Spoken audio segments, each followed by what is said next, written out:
Hey everyone, welcome back to Aliens on Toast Gaming, and welcome back to another Dino Dossier Spotlight and Analysis, this time for the Orodromeus. Now, the Oro is one of those dinosaurs that I haven't actually played that much of.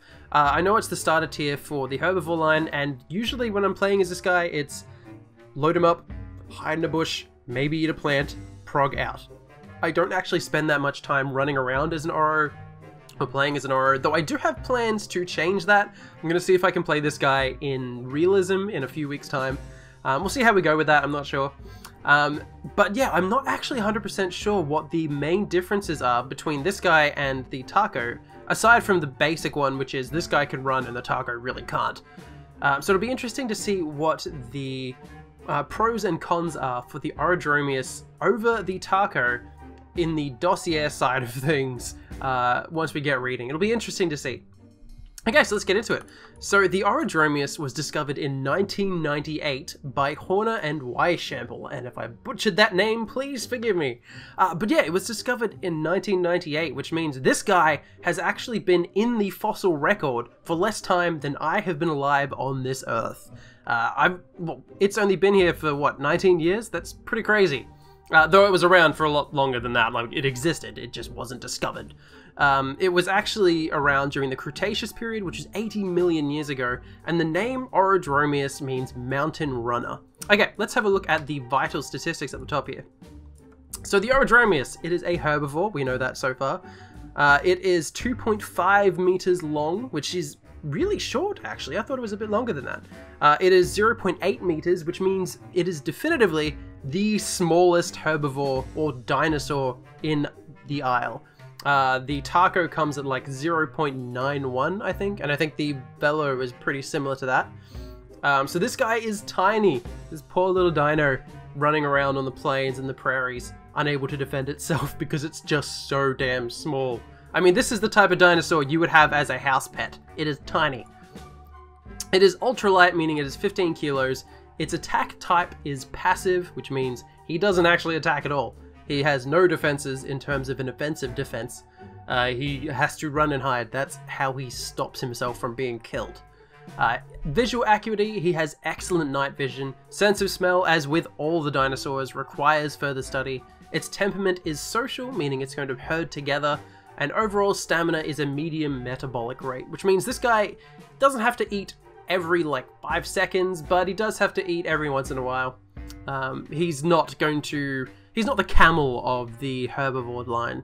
And up here we get a nice profile view of this guy showing that he does have a damn thin physique. I mean, like, you never really see it from the front point of view when you're playing because your dinosaur's usually looking to the side.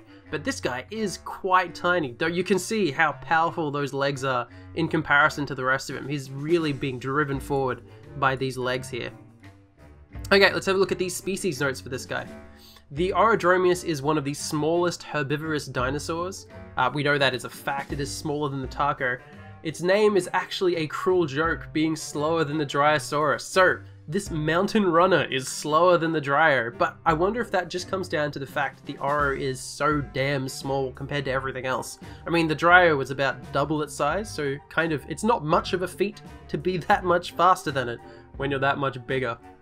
The Oro is a social animal that groups together with others of their kind, or joins into mixed species herds for protection. So this guy pretty much wanders around wherever, maybe hiding in amongst a trike herd, warning them of danger if it happens to see them.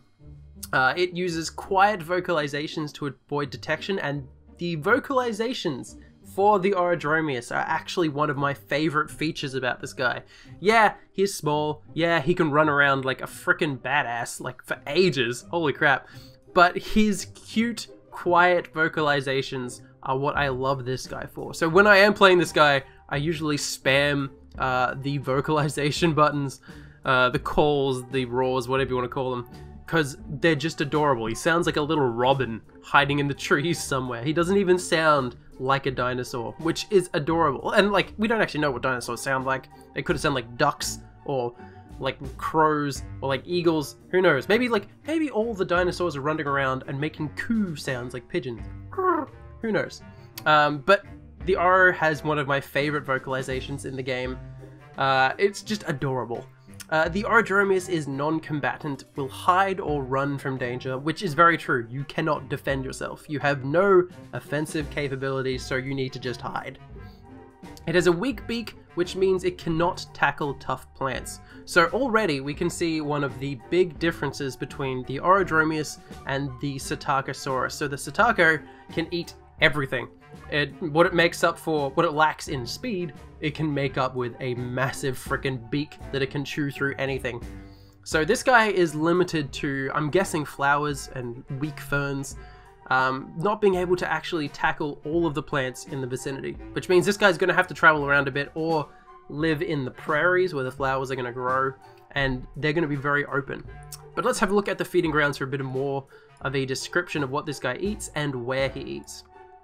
So since Orodromeus cannot eat the more complex foodstuffs that grow within the forests, they are forced to eat the flowers on the plains.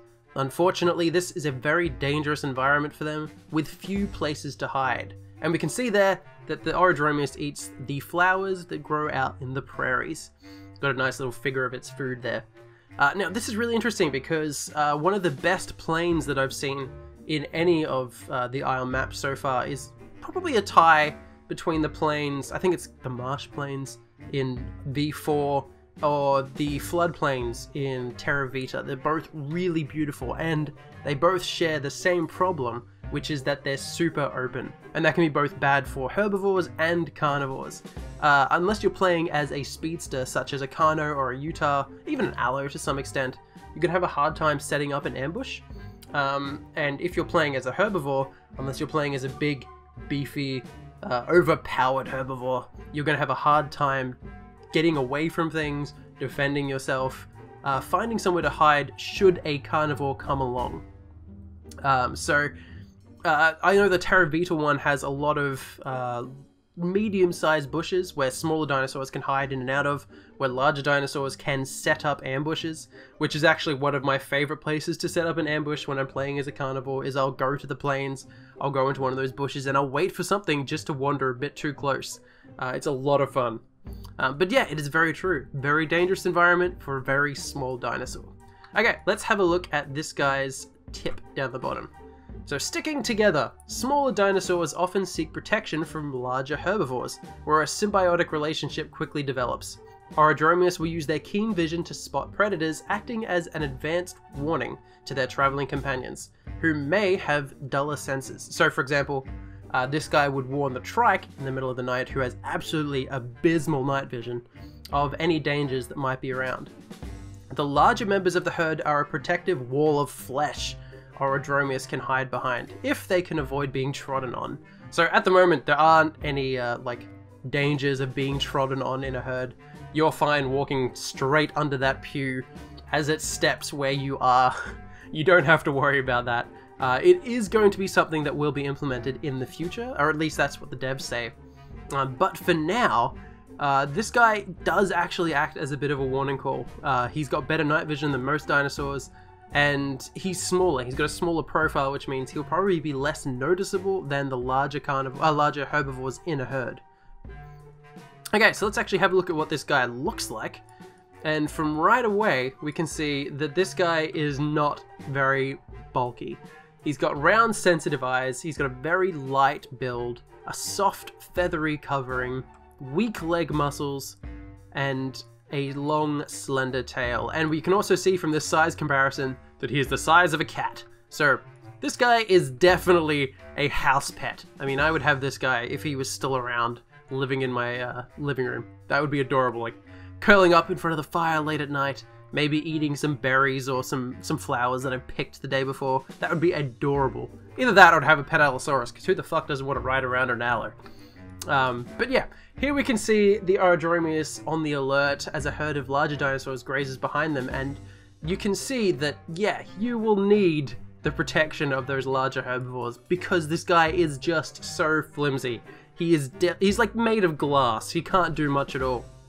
And you can see by the thin beak up here that he's not going to be able to defend himself. If they do end up putting an attack in for the Taco, I don't think the Oro should get one, because what is it going to do? Maybe it can like do a tiny little tail whip, but biting I think is out of the question. But all in all, that sums up the Orodromeus and concludes this spotlight and analysis for the Isle dossiers. Thank you very much for watching, everybody, and I will see you in the next episode where we'll be taking a look at one of the other carnivores from the Isle. Thank you, and bye!